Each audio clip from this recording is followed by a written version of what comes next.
Hi guys, what's up? Sa mga nagtatanong kung paano i-download ang STC Bank, panoorin nyo lamang po ang buong video. Siya nga pala mas madaming advantage ang STC Bank kumpara sa STC Pay. Kaya tara samahan nyo ako mag-download ng STC Bank. Siyempre ang unang gawin natin is i-download natin yung STC Bank sa Google Play. At siyempre pagkatapos i-download, i-open muna natin yung application.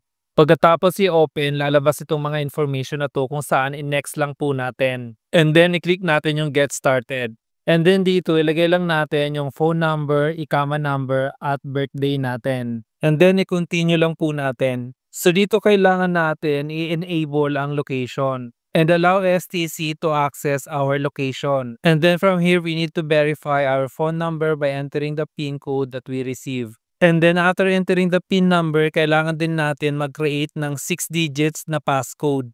And then kailangan din natin i-register yung trusted device natin na gagamitin. By doing that, i-click lang natin yung verify your device. And right after makaka-receive ka ng automated call galing sa STC. Just follow po yung instruction na sinasabi ng automated call. I-press nyo lamang po yung given number na sinasabi sa automated call. Parehas po sa video na nakikita nyo sa screen. Then after the verification call, then your device is successfully registered. And then from here, i-continue lang po natin. And then to keep your account safe, then kailangan natin mag-create ng password. Sa pag-create ng password, kailangan lang natin sundin yung mga requirements. Parehas ng nababasa nyo sa taas. And then after creating password, kailangan din uli natin i-confirm yung password na ginawa natin. And then once again, kailangan uli natin i-verify yung phone number by entering the PIN code that we receive. So medyo complicated po talaga mag-register sa STC Bank. So dito kailangan lang natin i-agree yung mga terms and condition. And then i-click lang natin yung continue. And then allow STC to access our contacts. And then, heto na yung pinaka-importante kung saan kailangan natin i-verify yung ating personal information. So, dito ilagay lang natin kung saan na-issue yung ikama natin, country of birth, and then yung ating employment status. Siyempre, ilagay din natin yung ating employer name, and then yung ating profession. And then, may mga questions dito, sagutin lang natin ng no.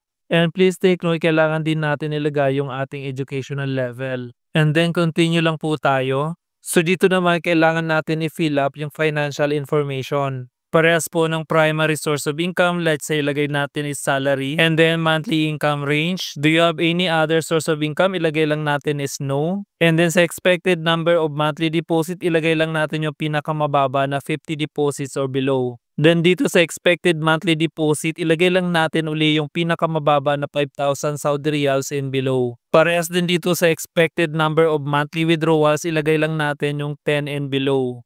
And then dito, papipilian ka kung saan mo gagamitin yung STC Bank. And then select lang po natin lahat yan. And for the meantime, kailangan din natin maglagay kahit isang beneficiary lamang. So dito linagay ko yung personal account ko sa Pilipinas. And then kailangan mo din ilagay yung expected amount to be transferred to the Philippines. Dito naglagay lang ako ng 1,000 Riyals just to comply the requirements. So dito sa additional information, select lang natin yung no. Pati dito sa tax information, select lang natin yung no. So dito kailangan din tayo maglagay ng additional information. Sa additional information, pwede naman natin ilagay yung ating mga amo or yung ating employer name. Then after completing, continue lang po natin. And finally, we almost end to the final registration. And then kapag nakita mo yung nasa taas na KYC or you know your customer information, ibig sabihin completed na po yung registration nyo. At alam nyo po ba, ang kagandahan dito is lahat ng information nyo sa STC Pay ay automatically na migrate dito sa STC Bank. Parehas po ng beneficiary kung saan nandito na po lahat.